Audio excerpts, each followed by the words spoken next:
All right, Mike here with that'sgoodenough.me.com. We're doing our Who's Zoomin' Who series. I am with one half of Decentcriminal. How are you guys doing? Great. Doing wonderful. So I've been cyberbullying drummer Hunter for a month to try to get an interview with some of you guys because I'm a big fan of your EP. My inside joke at home has just been like more like schedule criminal, but I finally have it locked down and I'm stoked. I wanted to talk about the DC EP, which I assume stands for Decentcriminal Extended Play. Is that correct? 100%.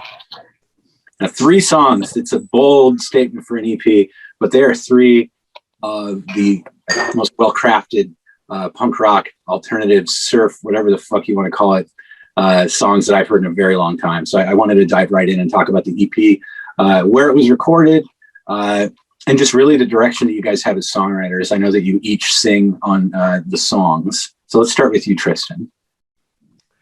I sang on Drifter and Bizarre on the EP. What was the question, man? I'm sorry. let's talk about where the record was recorded and how the songs were crafted together. So we before COVID happened, we just had an idea to kind of record these songs and chop them out. And so February 2020, we recorded these songs, and then we really didn't have a plan with them. But then after COVID happened, it was like, well, let's just put them out. So that's what we did. Yeah, and we recorded with Scott Goodrich at New Tone Studios in Pittsburgh, California. I think he's one of our favorite guys to record with, but I think he just closed up shop at that particular studio this year, and in the last few months. So last time we'll record there probably. That's too bad. Well, at least he kind of went out with a bang with this. We'll call it a 3P. Now, Brian, your tune "Reap" is like killer. I'll call it the aria when it all explodes into the outro is amazing. That's kind of where I'm like, if somebody only has 15 seconds to check this album out, I'm like, go to that song, fast forward a minute, and that's what you get. I especially enjoyed the I watched it today on your Bandcamp, the little video you guys shot with the 1999 Motorola Razr phone. Yeah, pretty much. So that just looks like you guys just kind of hanging out. Was that like post-COVID, or what was that video all about? We recorded it with 1998 VHS-C camcorder. Edited on my phone. We just had a day. We hadn't seen each other for a minute, so that's just us getting together, small little group, and having a good time. I think it's a nice introduction to people that are unaware of the band, as I was when Andy gave me your album to review. I didn't know what I was getting myself into. So it's a great selection of songs, but can we get 3 more soon? Yeah, well, we just finished recording 2 more songs. I don't know if we're supposed to say what those are for yet, but we're doing a project with those, and we're working on a whole new album that we're going to record soon too. Am I saying too much, or is that okay? No, I think that's good. I don't know if we're allowed to say what the songs are for yet, but something fun coming up. And then we just scheduled some time in the studio, 2 weeks straight. So we wrote almost 25 songs for the new record.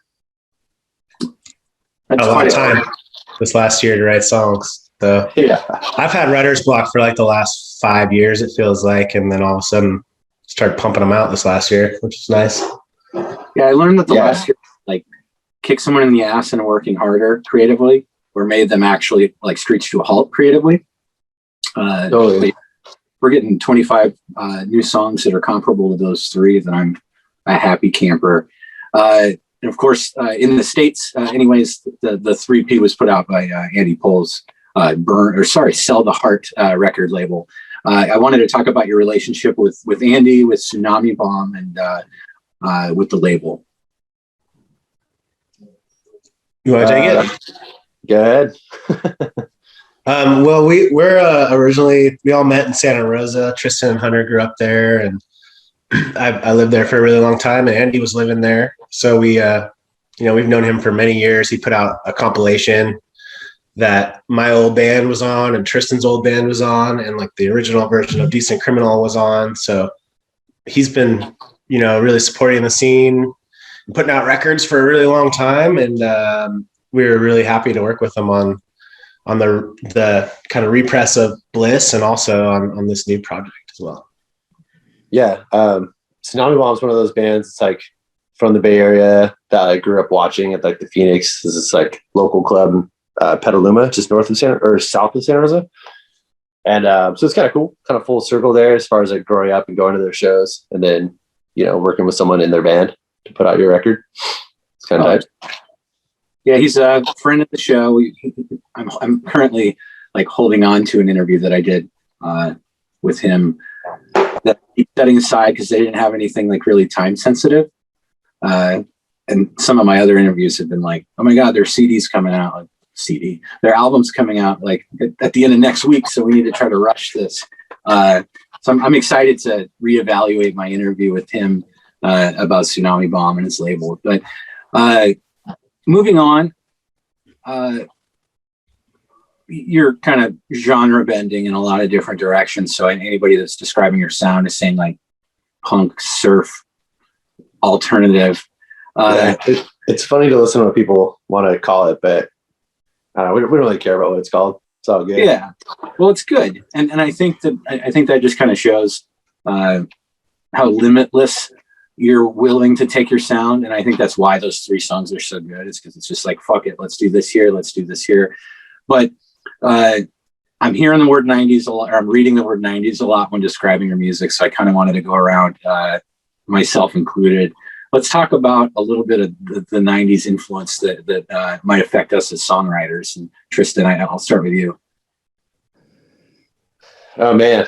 I mean, I grew up on all that stuff pretty hard, like Nirvana and whatever. I think if you're to like take like one thing from the 90s, it's all about that riff from Possum Kingdom, Toadies.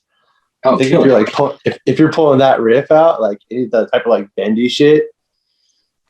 Yeah, it's a sweet riff. I'm really happy that you brought the Toadies into this. Yeah, I mean that song is just like definitive for like 90s shit. I feel like 90s alternative. I was teaching my guitar player how to play a riff on a song yesterday, and I referred to a little lead part that I was teaching him as the part that I stole from Mexican Hairless by the Toadies. So like that's right. Twice in 1 week, which makes me very happy. Brian, move over to you. Yeah, also I'd say like the band that got me playing guitar was like Nirvana for sure, and Green Day was a very big early influence for me. Stone Temple Pilots were really big for me, and I'd say like as far as 90s bands go, those are 3 of the big ones for me that when I was a kid in the 90s I was really influenced by.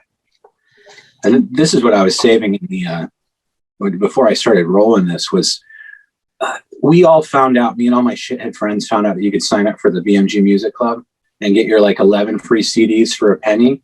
And then you could immediately call and tell them you were a minor and they would cancel it and not make you pay like $27 for that 12th CD or whatever. Oh, really? So we felt cool, but also, I don't know what happened to our 3 copies of Blues Traveler 4, maybe it's a wallflower or something. Where I found myself in a super small town in Nebraska with no record stores around was I was stuck with a Flavor of the Week album from a band that the label was just going to use for one song.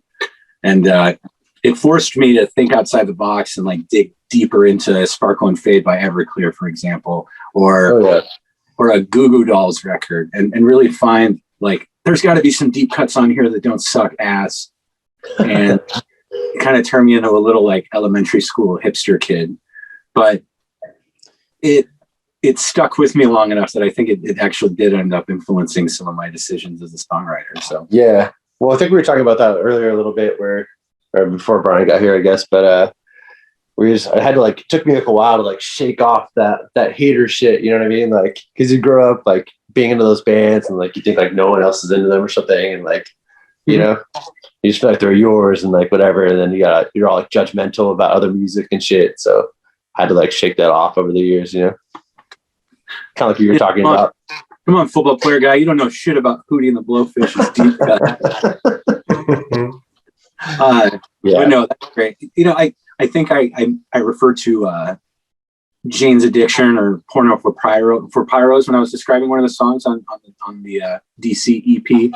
I think that it's in there somewhere, and so the influences that you listed, I think are really good indicators as to how broad your interest in music is, and it makes me excited to hear some more. So, let's in closing, let's talk about the future of Decentcriminal. I'm talking tour dates, future releases, which we already kind of covered. And I was very pleased when you announced you're doing Punk Rock Bowling. That's going to be my first show that I'm attending. So I'm excited to check you guys out. Yeah, man, we're excited for that. We have a show at Soda Bar in San Diego the Thursday before that. So that's all we have booked as far as that goes. We're looking at like going to Europe again a couple times in 2022. So making a record and going on tour again for sure. Yeah, and Gunner Records is your European distro, right? Mm-hmm. Cool. Yeah, I also worked with Bearded Punk out of Belgium. They helped us out with our last record too. Good people. All right. Okay. Woo. Well, yeah. Is there anything else you'd like to say? Geez, man. I really appreciate the kind words about the EP. Hope anybody listening to this goes out and listens to it, you know, and checks out our other records if you haven't heard us before. We're glad to be here. What do you have to say, Tristan? I'm glad that we get to jam again. That's nice. Yeah, we got to do that. A couple weeks ago, we played like 15 songs we've never played together before. That's fun. And we're all stoked to go record. And yeah, there's a bunch more shit, kind of like more adventurous type shit that we kind of started dabbling into for the EP. That's going to be on the next record as well. So pretty fun. We're excited. Stoked. Well, cool. I wanted to thank you guys both for joining me today. And let's all listen to some more Decentcriminal. All right.